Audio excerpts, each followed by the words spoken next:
আল্লাহ নিজের হাতে রমজান সাজাইছেন। আল্লাহ বলে, বান্দা শোনো আমি রমজানকে কেমনে সাজাইলাম। 1, পুরা মাস রোজা। 2, প্রতিদিন ইফতার।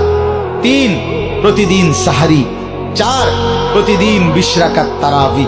5, শেষ দশকে এতেকাফ। 6, শেষ দশকের বেজর রাত্রিতে শবে কদর। এরপরে 7, একটা নফল একটা ফরজের সমান। 8, একটা ফরজ 70টা ফরজের সমান। 9, প্রথম দশক রহমত। 10, মাঝখানের দশক মাগফিরাত। 11, শেষ দশক জাহান্নাম থেকে মুক্তি। আল্লাহ বলেন, জান্নাতের দরজা খুলে দিলাম, জাহান্নামের দরজা বন্ধ করে দিলাম, সমস্ত শয়তানগুলোকে শেকলে বন্দী করে দিলাম, চারিদিক দিয়া গোলাইয়া সব গুছাইয়া বান্দা রাস্তা কেবল একটাই খোলা, দরজা কেবল একটাই খোলা।